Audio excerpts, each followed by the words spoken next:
श्री शरतचंद्र चट्टोपाध्याय जी द्वारा रचित उपन्यास चरित्रहीन भाग 20। रसोई बनने के बाद खा पीकर बरामदे में 2 कुर्सियों पर दोनों जने आमने सामने बैठे थे। इसी बीच में किस समय तुम और आप संबोधन का युद्ध समाप्त होकर तुम संबोधन ने गद्दी छीन ली और वह उस पर जमकर बैठ गया, यह बतलाने की आवश्यकता नहीं। सरोजनी ने कहा, एक बात का हम में से किसी को ख्याल नहीं हुआ कि दादा के घर का पता अगर महाराज न लगा पावे तो एक किराए की गाड़ी लेता आवे, यह कह दिया जाता। अब अगर महाराज को हमारा घर ना मिला तो क्या होगा सतीश बाबू?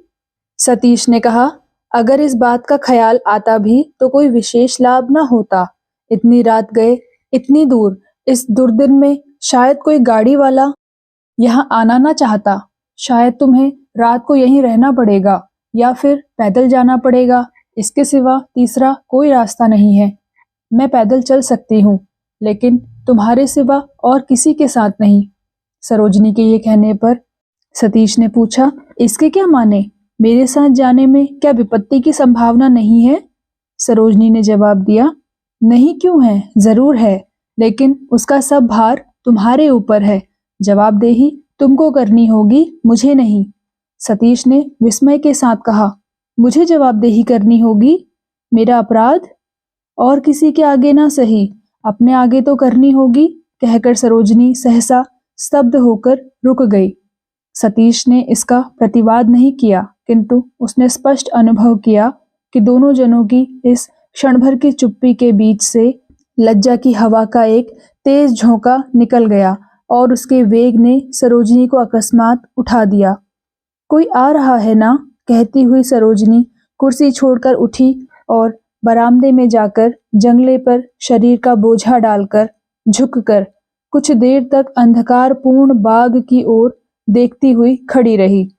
कुछ देर में जब वह आप ही आप धीमे स्वर में, कहाँ, कोई भी तो नहीं है, कहकर अपनी जगह पर लौट आई और अपने कपड़े और एक बार अच्छी तरह ठीक करके बैठी, तब सतीश के मुंह से कोई बात नहीं निकली।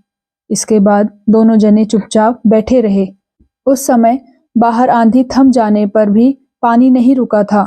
सिर के ऊपर अंधेरा आकाश था और नीचे चारों ओर के आम कटहल के बाग के भीतर वह अंधकार 10 गुना गहरा और घना हो रहा था। उसी के छोर पर एकांत में स्वल्प प्रकाश युक्त बरामदे में ये दोनों तरुण नर नारी आमने सामने कोई बात ना करके चुपचाप बैठे थे। उस समय और एक अंधे देवता अलक्ष्य रहकर धीरे धीरे मुस्कुराने लगे और उस दबी हुई हंसी की चमक काले काले बादलों की आड़ में रह रहकर खेलने लगी। कुछ समय पहले एक दिन रात को सतीश ने इसका परिचय पाया था कि मनुष्य की प्रकृति अपने आकाश, हवा, प्रकाश और अंधकार की लीला से मनुष्य के मनोभाव और हृदय की वृत्तियों को किस तरह अपनी ओर खींच ले सकती है। उस दिन बिहारी के मुख से विपिन के साथ सावित्री के गृह त्याग की खबर पाकर सतीश ने समझ लिया था कि उसकी भविष्य की सब सुख शांति दुख के समुद्र में डूब गई है। वह जब घबराया हुआ, ज्ञान शून्य सा होकर घर से निकल पड़ा था और किले के मैदान में जनहीन सन्नाटे के स्थान में जाकर लेट रहा था, उस दिन भी ऐसे ही काले अंधकारपूर्ण आकाश ने अपने अंधेरे ठंडे हाथ से सतीश के हृदय में जलती हुई विद्वेष की सारी ज्वाला को धों पोंछ डाला था और सावित्री को क्षमा कर देने की शिक्षा दी थी। आज फिर वह उद्दाम चंचल वही प्रकृति अपनी संपूर्ण सजीवता के स्पर्श से सतीश के निराशा से पीड़ित चित्त को और एक राह की ओर अनिवार्य वेग से ठेलने लगी। सरोजनी ने एकाएक प्रश्न किया, तुम्हारे इस वनवास का मतलब क्या है? सतीश ने कहा, निश्चय ही इसका कोई मतलब है। सरोजनी ने कहा, सो तो है, लेकिन किसी को कुछ न बताकर क्यों भाग आए? सतीश ने पूछा, किंतु तुमसे यह किसने कहा कि मैं भाग आया हूँ? सरोजनी ने हंसकर कहा, इस खबर को खुद मैंने ही खोज निकाला है। तुम जिस दिन सवेरे कलकत्ते से चले आए उसी दिन मैं खुद तुम्हारे डेरे पर गई थी। सतीश ने कुछ विस्मित और पुलकित होकर कहा, समझ गया, जब उपेंद्र दादा मुझे खोजने गए थे तब तुम उनके साथ थी। वह डेरे पर जाएंगे यह मैं जानता था। अच्छा, मुझे ना पाकर उन्होंने क्या कहा? सावित्री ने कहा, जरूर उन्होंने कुछ कहा होगा, लेकिन मैंने नहीं सुना क्योंकि वह स्वयं वहां नहीं गए। मेरे हाथों एक चिट्ठी भेजी थी। सतीश ने पूछा, फिर? सरोजनी बोली, मैंने जाकर सुना तुम घर में नहीं हो, सवेरे की गाड़ी से ही कहीं चले गए हो। जी मैं ऐसा आया कि तुम्हारे रसोइया महाराज से कहकर दरवाजा खुलवा लिया और सारा घर घूम घूम कर देखा। बाहर बरामदे में एक साड़ी उस समय भी पड़ी सूख रही थी। पूछने पर मालूम हुआ कि यह साड़ी माई जी की है। वह बीमार पड़ गई थी और तुम उन्हीं को लेकर पछा चले गए हो। अच्छा, वह तुम्हारी कौन है? इस डेरे में तो नहीं दिख पड़ती। सतीश का चेहरा उतर गया। कुछ देर तक स्थिर भाव से बैठे रहकर उसने कहा, मैं उसको लेकर पछा चला गया हूँ। यह उसने कहा? गधा, झूठा कहीं का। और उपेंद्र दादा ने यही विश्वास कर लिया? सतीश का उत्तेजित चेहरा और कंठ स्वर देख सुनकर सरोजनी को आश्चर्य हुआ। उसने कहा, उपेंद्र बाबू तो उस समय वहां थे नहीं, और वह अगर विश्वास ही कर लेते तो उसमें दोष क्या था? वह माई जी तुम्हारी कौन है सतीश बाबू? सतीश एकाएक कह उठा, मेरी कौन है? कोई भी नहीं। मेरे पुराने डेरे में एक दासी थी, शैतान बदमाश औरत, उतरती उम्र में बीमारी से मर रही थी। इससे मुझसे कुछ भीख मांगने आई थी। मैं उसे लेकर पछा चला गया। हरामजादा पाजी। यह बात अगर मेरे मुंह के सामने कहता तो? सरोजनी के विस्मय की सीमा नहीं रही। जरा देर सतीश के चेहरे को चुपचाप ताकते रहकर उसने धीमी आवाज में कहा, दासी? लेकिन इससे आप इतने उत्तेजित क्यों हो रहे हैं? सरोजनी के मुख के भाव और एकाएक इस आप संबोधन पर सतीश का ध्यान अवश्य गया, लेकिन उससे उसकी खींच की मात्रा रत्ती भर भी कम नहीं हुई। उसने कहा, अनुचित असंगत रूप से बदनाम किए जाने पर कौन उत्तेजित नहीं होता? सरोजनी बोली, अच्छा, उस रात वह बेहोश हो गई थी क्या? सतीश ने ठीक वैसे ही उत्तप्त स्वर में कहा, जी हाँ, हो गई थी। लेकिन इससे क्या हुआ? उसका बेहोश हो जाना भी क्या मेरा अपराध है?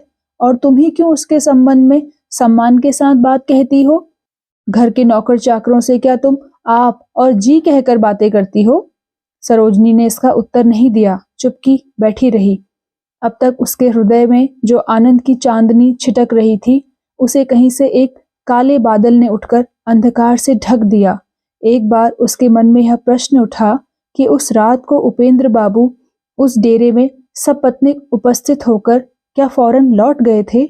लेकिन न जाने क्यों उसने यह प्रश्न नहीं किया।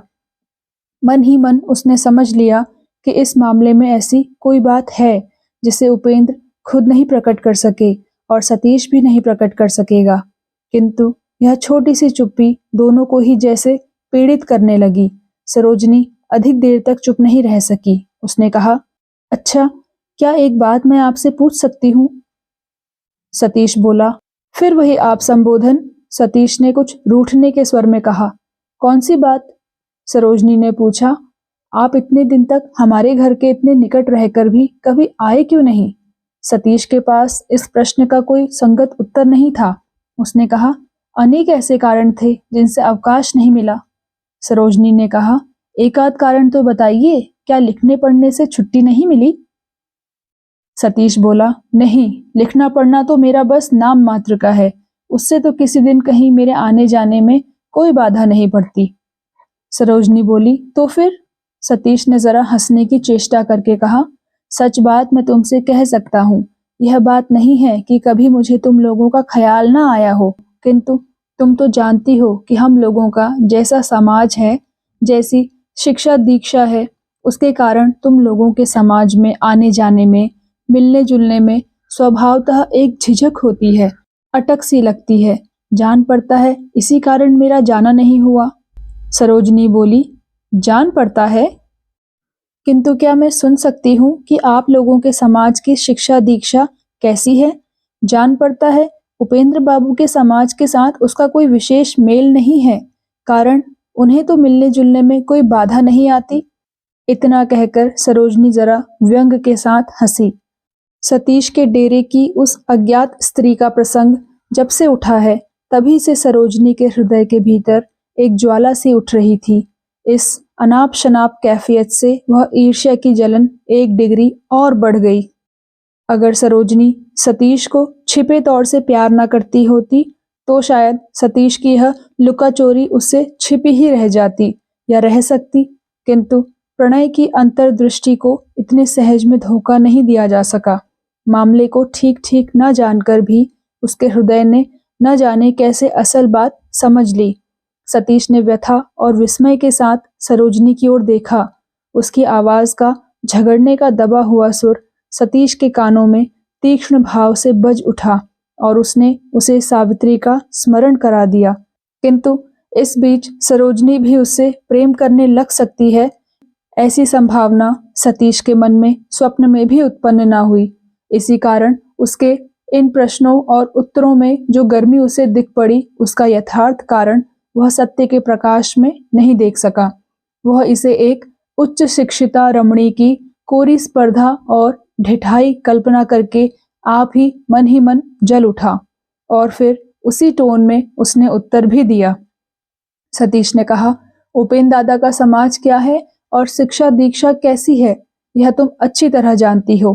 फिर भी वह शायद आप लोगों के साथ मिलजुल सकते हैं, पर कोई और अगर वैसा ना कर सके तो उसे इसके लिए जवाबदेही करनी होगी। इसके कोई माने नहीं। खैर, वह चाहे जो हो, मुझे माफ करना। मैं इन सब बातों की आलोचना को व्यर्थ समझता हूँ। सरोजनी हतबुद्धि होकर और सन्नाटे में आकर सतीश का मुंह ताकने लगी। उसने इस आशंका की कल्पना भी नहीं की थी कि सतीश उसके अभिमान को ऐसे रूढ़ भाव से पददलित करके अपमानित कर सकता है। वह उतरे हुए फीके चेहरे से सतीश का मुंह ताकती रह गई। उसके मुंह से एक भी शब्द नहीं निकला। सतीश भी सिर झुकाए चुपचाप बैठा रहा। इस असह्य सन्नाटे को तोड़ती हुई दूर पर किसी गाड़ी की घरघराहट सुनाई पड़ी। सरोजनी उठकर फिर बरामदे के जंगले पर झुककर धीमे स्वर में बोली, जान पड़ता है दादा आ रहे हैं। सतीश ने कहा, हाँ जान पड़ता है। लगभग 10 मिनट के बाद ही गाड़ी फाटक के सामने आ खड़ी हुई और ज्योतिष बाबू ऊंचे स्वर से सतीश का नाम लेकर पुकारते हुए लालटेन और नौकर वगैरह साथ लिए बाग के भीतर दाखिल हुए। 4-5 मिनट में ही सीधे बरामदे में आकर उन्होंने गहरे स्नेह के साथ बहन को खींचकर छाती से लगा लिया। असंख्य धन्यवाद, आमंत्रण, नियंत्रण इत्यादि यथारीति संपन्न करके आध घंटे बाद बहन को साथ लेकर ज्योतिष बाबू जाने को तैयार हो गए। तब सतीश ने सरोजनी को लक्ष्य करके प्रश्न किया, एक बात तो मैं आपसे पूछना भूल ही गया। हारान बाबू नाम के एक उपेंद्र दादा के मित्र थे, उनका क्या हुआ, आप बता सकती हैं? ज्योतिष ने विस्मित होकर इसका उत्तर दिया, अरे आपने नहीं सुना, उनका तो स्वर्गवास हो गया। खबर सुनकर सतीश क्षण भर चुपचाप खड़ा रहा, फिर बोला, उनकी माँ, उनकी स्त्री, ये लोग कहाँ हैं, जानते हैं? इसका उत्तर सरोजनी ने दिया। बोली, वे अपने घर में ही हैं। तय हुआ है कि दिवाकर बाबू उन्हीं के घर में रहकर कॉलेज में पढ़ेंगे और वहीं उनकी देखरेख करेंगे। ज्योतिष बाबू ने एकाएक बहन से प्रश्न किया, हारान बाबू की स्त्री हमारे घर एक दिन आई थी ना? सरोजनी बोली, हाँ, बहुत देर तक रही थी और बहुत सी बातें हुई थी।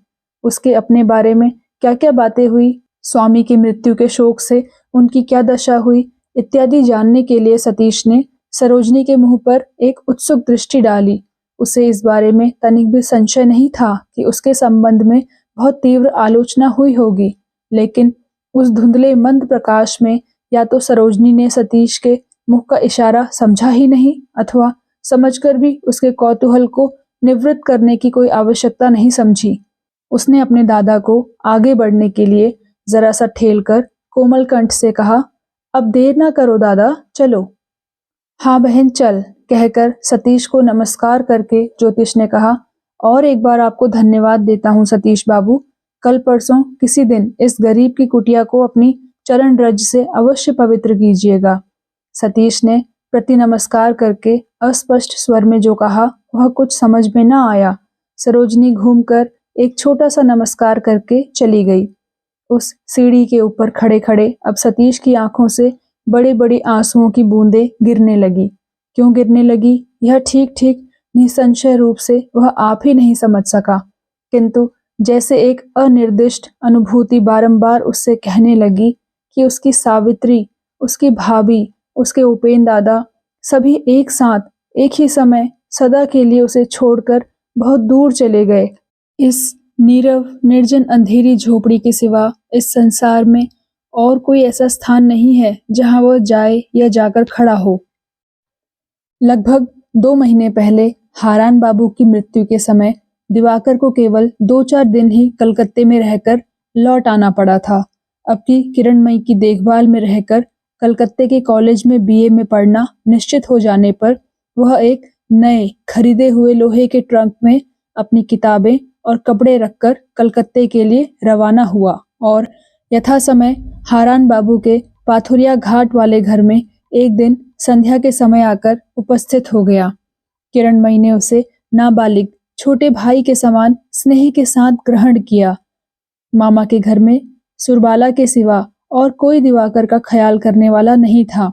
सुरबाला के उस स्नेह यत्न में भी महेश्वरी की खर दृष्टि शनि की दृष्टि की तरह प्रायः अनेक वस्तुओं को सुखाकर नीरस बना देती थी, लेकिन यहाँ वैसा कोई उत्पात नहीं था जिस पर कुछ ध्यान न दिया जाता हो। ऐसे टब में लगे हुए वृक्ष को अगर कहीं दैव योग से धरती की गोद में आश्रय मिल जाए तो जैसे वहां बेशुमार रस का स्वाद पाकर उसकी भूख की मारी कमजोर जड़ें अपने नए नए हजारों हाथ फैलाकर धरती की गोद को पकड़ती हुई पनपने लगती हैं, ठीक वही दशा किरणमयी का आश्रय पाकर दिवाकर की हुई। कलकत्ता महानगरी का विस्तृत और विचित्र आब हवा में पड़कर देखते ही देखते उसकी संकुचित आशा और संकीर्णतर भविष्य विस्फारित हो उठा।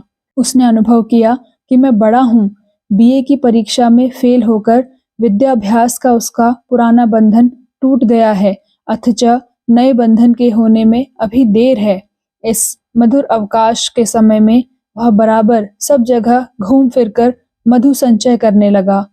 यह थिएटर देखकर आया तो उसी के सपने देखने लगा, जू देखा तो अवाक हो गया, म्यूजियम देखा तो सन्नाटे में आ गया, शिवपुर का सरकारी बाग देखकर आया तो उस पर एक लेख लिख डाला, राजमहलों जैसे ऊंचे ऊंचे मकान देखे तो मुंह बाएं उन्हें देखता ही रह गया।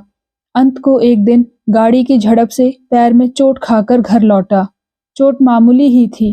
किरणमयी चटपट चूना हल्दी गरम कर लाई और पैर में उसे लगाते लगाते होठों में हंसती हुई बोली, किसकी झड़प में आ गए छोटे लल्ला, घोड़ा गाड़ी थी या बैलगाड़ी? दिवाकर का चेहरा लज्जा से लाल हो उठा। उसने धीरे से कहा, घोड़ा गाड़ी।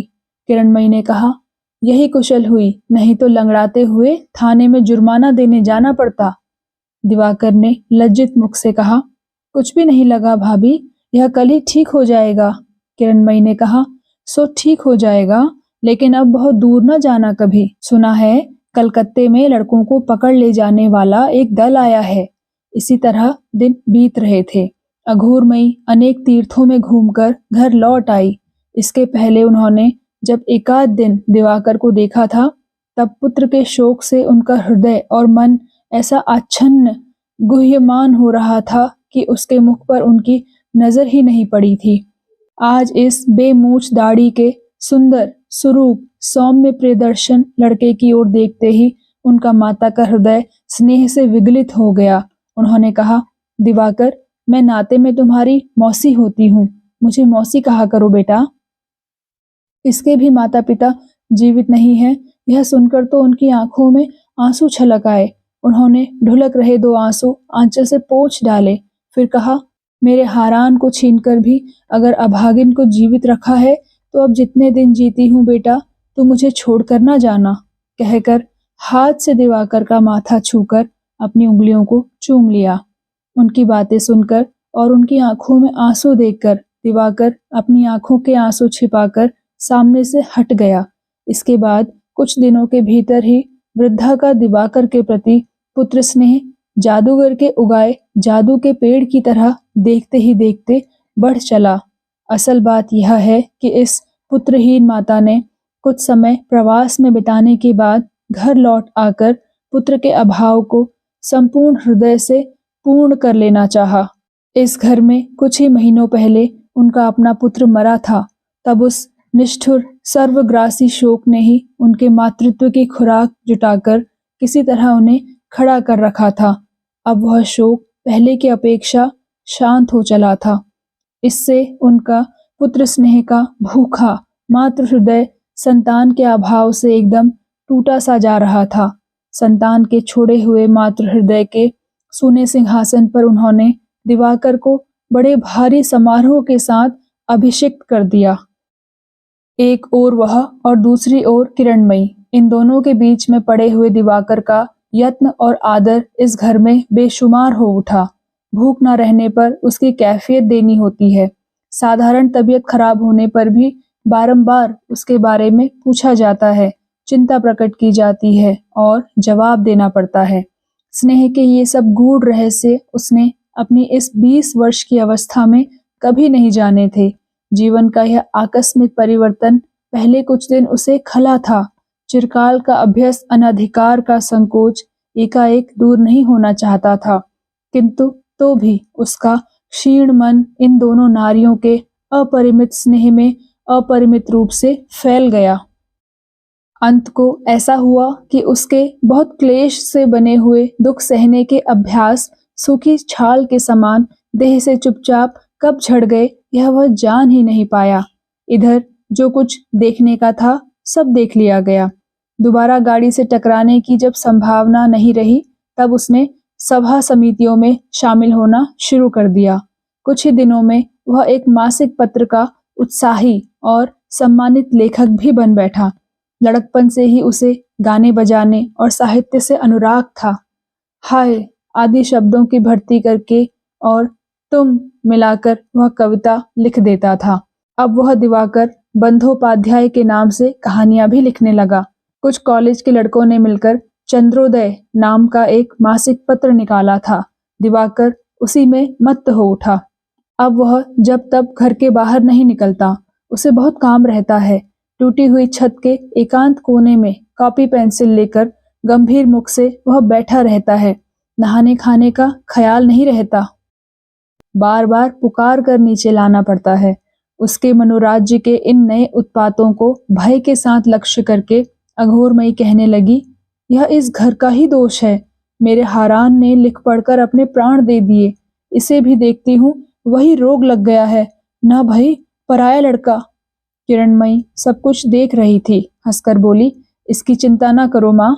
इन्होंने जिस पढ़ने लिखने में मन लगाया है उससे उम्र घटती नहीं बल्कि बढ़ती है।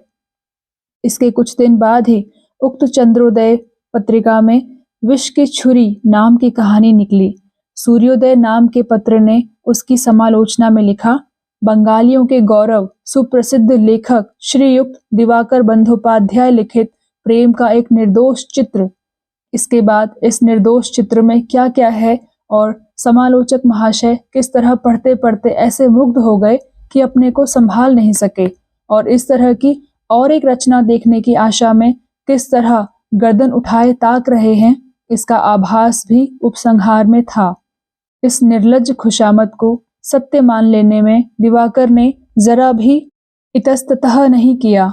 इसका कारण यही था कि मानव जीवन के जिस समय में आशा और आकाश कुसुम कल्पना की मात्र क्रोध छोड़ अलग होकर खड़े नहीं होते हैं, दिवाकर का यह वही समय था, प्रथम यौवन। इसी बीच में 2-4 भक्त बंधु बांधुओं की सहायता से उसने साहित्य की कामदार टोपी सिर पर पहन ली और सूर्योदय के संपादक ने उसी के चारों ओर एक पोत की माला लपेट दी। साहित्य का यह अद्भुत किरीट सिर पर धारण करके दिवाकर एक दिन सवेरे गर्व से उज्जवल मुख किए रसोई घर में जा पहुंचा। उसके हाथ में वही समालोचना वाली सूर्योदय की संख्या थी। उसने कहा, भाभी क्या बहुत व्यस्त हो? किरणमयी भोजन बना रही थी। बोली, ना बना चुकी हूँ, थोड़ा ही काम बाकी है। तुम्हारे हाथ में वह कौन सा पत्र है लल्ला? दिवाकर ने लापरवाही का भाव दिखाते हुए कहा, ओ यह एक मासिक पत्र सूर्योदय है, अभी नया निकला है, लेकिन लिखता खूब है भाभी। किरणमयी ने सूर्योदय का नाम भी नहीं सुना था। आग्रह के साथ बोली, सच? तब तो लाओ जरा देखूं। दिवाकर ने उत्साह के साथ कहा, अभी देखोगी? किरणमयी ने कहा, ना अभी नहीं, मेरे बिछौने पर रख दो, दोपहर को देखूंगी। दोपहर को कामकाज खाना पीना समाप्त हो जाने पर किरणमयी सूर्योदय को खोल कर बैठी। इधर उधर नजर डालते डालते ठीक जगह पर नजर पड़ गई। दिवाकर पास की ही कोठरी में था। किरणमयी जाकर बोली, क्यों लल्ला, वह विष की छुरी कहानी कहाँ है? समालोचना तो दिखाई, अब असल चीज निकालो। दिवाकर ने सलज्ज विनय के साथ कहा, ओह वह कहानी, सो वह कुछ नहीं है भाभी, जल्दी में लिखी गई है। किरणमयी ने हंसकर कहा, तो भी कोई हर्ज नहीं, लाओ। कहकर आप ही ढूंढकर उसने चंद्रोदय पत्रिका निकाल ली और वहीं खोलकर चौकी पर बैठ गई। वह चुपचाप पढ़ रही थी, किंतु दिवाकर आशा और आशंका की तीव्र उत्तेजना को छिपाकर झूठ मूठ एक किताब के पन्ने उलटने लगा। विष की छुरी कहानी की नायिका असाधारण सुंदरी और षोडशी है। धनी जमींदार की कन्या होकर भी भाग्य के चक्कर में पड़कर वह एक गरीब किंतु रूपवान युवक को प्यार कर बैठी थी।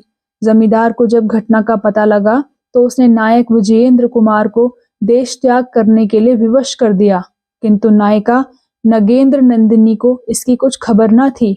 वह वसंत ऋतु की संध्या में मालती कुंज में बैठी अपनी मौज में माला गूंथ रही थी। उधर उसके रूप से मुग्ध पूर्ण चंद्रमा पेड़ों की आड़ से झांक रहा था, लेकिन उसे आकाश में उठने का साहस नहीं होता था। प्रातः काल की कल्पना करके कोयल कुहू कुहू पुकार उठती थी। ऊपर लुभाया हुआ भौरा गुनगुन करके नींद से अलसाई हुई मालती को जगा रहा था। इसी समय धीरे धीरे, वह कौन आ रहा है? विजयेंद्र है ना? हाँ वही है, किंतु उसका यह कैसा वेश है? गेरुए कपड़े हैं, माथे पर विभूति है, गले में रुद्राक्ष की माला। नगेंद्र नंदिनी के हाथ से मालती की माला गिर पड़ी। विजयेंद्र ने पास आकर गदगद स्वर में कहा, विदा, जाता हूँ। नगेंद्र नंदिनी के सिर पर सहसा जैसे वज्रपात हो गया। छाती में लाखों बिच्छुओं ने जैसे डंक मार दिया। जान पड़ा जैसे उसका हृदय पिंड फटकर सैकड़ों टुकड़े हो रहा है। उसकी आंखों में चंद्रमा की चांदनी स्याह पड़ गई। कानों में कोयल की कूक उल्लू के चित्कार में परिणत हो गई। युवती अब खड़ी नहीं रह सकी, अचेत होकर पृथ्वी पर गिर पड़ी।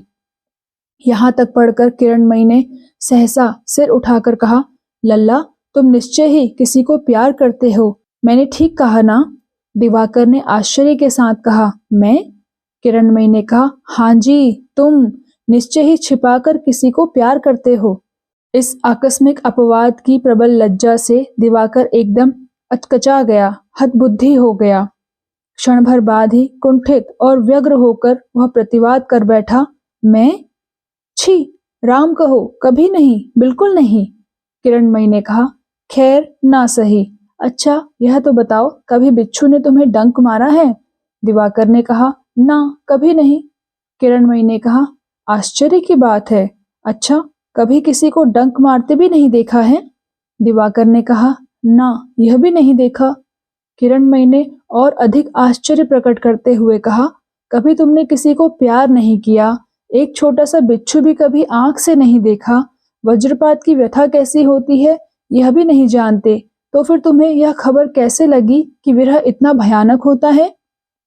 किरणमयी उसे ठेल कर किधर लिए जा रही है यह दिवाकर धीरे धीरे समझ रहा था। उसने मुंह लाल करके कहा, यह शायद नहीं जाना जाता। किरणमयी ने कहा, मैं तो नहीं जानती, किसी तरह जाना जाता है, लेकिन हाँ यह ठीक है कि सुनकर या पराई किताब से चुराकर लिखा जा सकता है। दिवाकर उत्तेजित हो उठा, बोला, तो तुम यह कहना चाहती हो कि मैंने चोरी की है? किरणमयी ने कहा, हाँ यही कहना चाहती हूँ, चोरी तो तुमने निश्चय ही की है, लेकिन तुम ऐसे अंधे हो कि तुमको अपनी चोरी की खबर भी नहीं है। बुरा ना मानना लल्ला, बिच्छू और वज्राघात के सिवा तुम्हारे हाथ और कोई पूंजी नहीं है। तुम बस इतनी सी पूंजी लेकर इस साहित्य सागर की मंजिल पार करोगे। कहानी और उपन्यास लिखना इतना सहज काम नहीं है। हाँ, अगर छलांग मारकर समुद्र नागना चाहो तो दूसरी बात है, लेकिन उसमें भी देवता का आशीर्वाद चाहिए। इस तरह नहीं हो सकता। इतना कहकर वह हंसने लगी। इस अप्रत्याशित रूढ़ वाक्य से दिवाकर स्तंभित हो गया। इतने दिन तक जिससे वह केवल अच्छी मीठी बातें और चटपटा हास परिहास ही सुनता आ रहा था, उसी से आज यह ताच्छिल्य या उपेक्षा और रूखा व्यंग सुनकर कोई भी जवाब उसे नहीं सूझा। थोड़ी देर चुप रहने के बाद उसने धीरे धीरे कहा, तो फिर इतने आदमी जो लिखते हैं उन सभी ने क्या किसी को प्यार किया है? या विरह की ज्वाला सही है? कब वह ज्वाला सहने को मिलेगी? इस आशा में बैठे रहने से तो साहित्य चर्चा ही छोड़ देनी पड़ेगी। दिवाकर की गर्मी देखकर किरणमयी ने हंसते हंसते कहा, इसे क्या साहित्य चर्चा कहते हैं? इसे कहते हैं अनधिकार चर्चा। कहते कहते किरणमयी के मुख की हंसी अचानक ही कठोर हो गई। उसकी अपनी ही बातें जैसे गोता लगाकर उसी के हृदय के अंतस्थल को मथकर उसी के रक्त से भीग कर भारी और लाल होकर ऊपर उठाई। उसने उतरे हुए मलिन मुख से कहा, मेरी बातें आज तुम्हारी समझ में नहीं आवेंगी लल्ला, पर मैं आशीर्वाद देती हूँ कि तुम्हें कभी समझने की नौबत ही ना आवे। देखो, मैं तुमसे अवस्था में बड़ी हूँ। मेरी यह बात गांठ बांध लो कि जिसे तुम खुद नहीं समझते उसे दूसरों को समझाने की मिथ्या चेष्टा ना करो। जिसे नहीं पहचानते उसका अनाप शनाप परिचय दूसरों को ना दो। दिवाकर ने कुछ नहीं कहा। किरणमयी क्षण भर मौन रहकर भरे हुए गले को साफ करके बोली, यह रूठने तुनकने की बात नहीं है लल्ला, यह दैव की बात है। यह बहुत बड़े दुर्भाग्य की बात है। इस संसार में जिन दो चार अभागों को इस निगूढ़ रहस्य का परिचय देने का सच्चा अधिकार प्राप्त है, उन्हीं के हाथों में यह भारी भार छोड़कर तुम और काम में मन लगाओ। उससे शायद कुछ काम भी होगा और अकाज की आशंका भी कम होगी। बेकार छत के कोने में मुंह भारी करके बैठे बैठे कल्पना करने से कुछ लाभ ना होगा। यह मैं निश्चय के साथ तुमको बतलाई देती हूँ। मुलम्मे में तुम अनाड़ी को ही बहला सकोगे, किंतु जिस आदमी ने जल जल कर सोने के रंग को पहचान लिया है और इस दुख के कारोबार में ही जिसकी भरी हुई नाव डूब गई है, उसको तुम किस तरह धोखा दोगे छोटे लल्ला? दिवाकर ने नरम होकर कहा, तो फिर कल्पना क्या कुछ भी नहीं है? किरणमयी ने कहा, यह मैं नहीं कहती कि कल्पना कुछ भी नहीं है, किंतु कोरी कल्पना केवल गढ़ ही सकती है, उसमें जान नहीं डाल सकती। ढो सकती है पर राह नहीं दिखा सकती। उस राह दिखाने वाले प्रकाश का पता जब तक तुम नहीं पाते हो, तब तक तुम्हारा बिच्छू केवल तुम ही को डंक मारेगा, अन्य किसी के शरीर में कांटा तक न चुभा सकेगा। किरणमयी की आखिरी बात से दिवाकर फिर भभक उठा। उसे भारी मुंह करके बैठा रहा देखकर किरणमयी ने धीरे से हंसकर कहा, लेकिन मैं सोचती हूँ लल्ला कि तुम्हारे इन सूर्योदय महाशय के आंसू न रोक पाने का कारण क्या है? नगेंद्र नंदिनी ने अंत को विष खाकर कहीं प्राण तो नहीं दे दिए? क्रुद्ध दिवाकर ने कुछ उत्तर नहीं दिया। किरणमयी कहानी के अंतिम अंश को सरसरी निगाह से देखकर कह उठी, यह लो, और फिर जोर जोर से पढ़ने लगी। किंतु मसान में वह किसकी लाश लोग लिए जा रहे हैं? किसके पीछे असंख्य लोग छाती पीटते हुए जा रहे हैं? किसके शोक से राजा समान दौर्दंड प्रताप जमींदार पागल से हो रहे हैं? आह, यह कैसा हृदय विदारक करुण दृश्य है। विजयेंद्र धीरे धीरे उसी ओर बढ़ने लगा। किरणमयी से आगे पढ़ा नहीं गया। हंसकर और किताब को दिवाकर के ऊपर फेंक कर बोली, दिन अब थोड़ा ही रह गया है, जाऊं तुम्हारे लिए भोजन बनाने की तैयारी करूं। और वह हंसती हुई चली गई। दिवाकर काठ की तरह सुन्न बैठा रहा। किसी प्रिय वस्तु को पैरों से रौंदता हुआ कोई चला जाए और उसका प्रतिकार अपने बूते की बात ना हो तो मन की जो दशा होती है, वही दशा इस समय दिवाकर के मन की हो रही थी।